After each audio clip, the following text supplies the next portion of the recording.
मम्मा मम्मा, कल टीचर ने हमें प्रहलाद के बारे में पढ़ के आने को बोला है। अच्छा, आप जानते हो कौन है ये प्रहलाद? आप मुझे इसकी कहानी सुनाओगे? हाँ क्यों नहीं।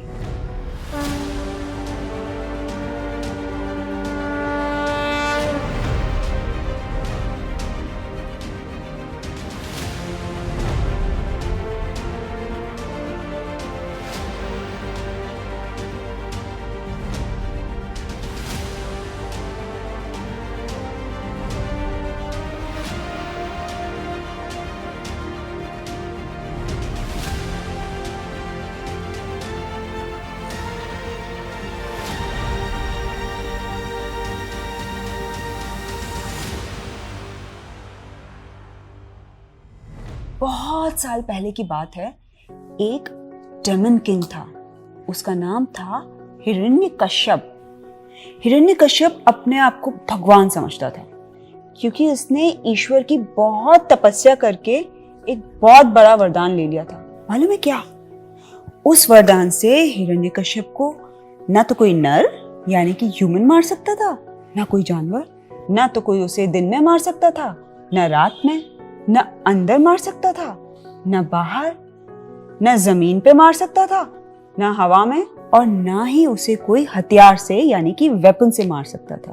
मतलब एक तरह से हिरण्यकश्यप अमर हो गया था और इसलिए वो अपने आप को सुप्रीम पावर समझने लगा था और अपनी प्रजा पे बहुत अत्याचार करता था। हिरण्यकश्यप का एक बेटा था, उसका नाम था प्रहलाद। अच्छा। तो प्रहलाद अपने पापा का बिल्कुल ऑपोजिट, बिल्कुल विपरीत था। वो बड़े सौम्य मन का लड़का था और वो भगवान विष्णु का बहुत बड़ा भक्त था। वो दिन रात विष्णु भगवान की आराधना करता था और प्रहलाद ने मन से अपने पिता को भगवान मानने से इनकार कर दिया था। ये बात हिरण्यकश्यप को बिल्कुल पसंद नहीं आई और इसलिए वो अपने बेटे को मार डालना चाहता था। एक बार उसने प्रहलाद को हाथियों के सामने फेंक दिया, मगर भगवान विष्णु की कृपा से वो बच गया।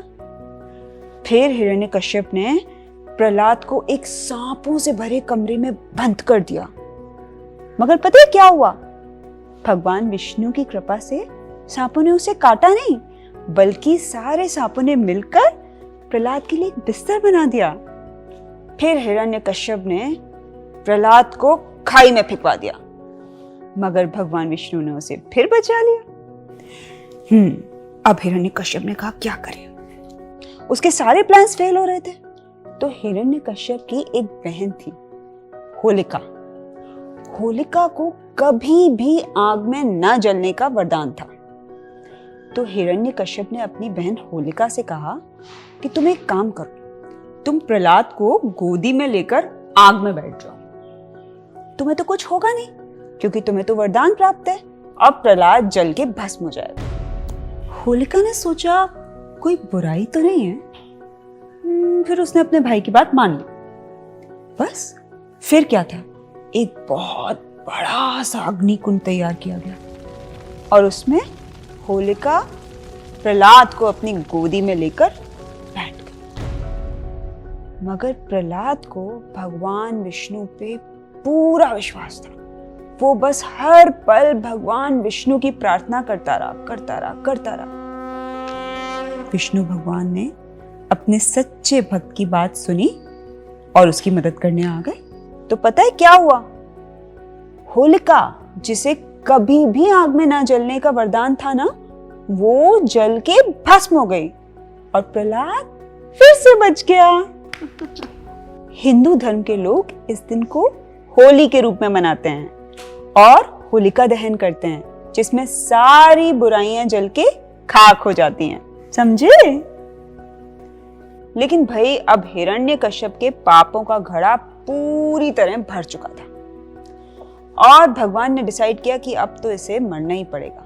तो भगवान विष्णु ने स्वयं एक ऐसा रूप धारण किया जो आधा मानव का था और आधा जानवर का। ये था उनका नरसिंह अवतार।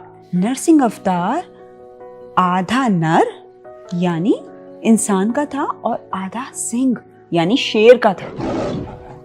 भगवान का ये रूप एक खंबे से प्रकट हुआ और प्रकट होते ही उसने हिरण्यकश्यप पे वार कर दिया।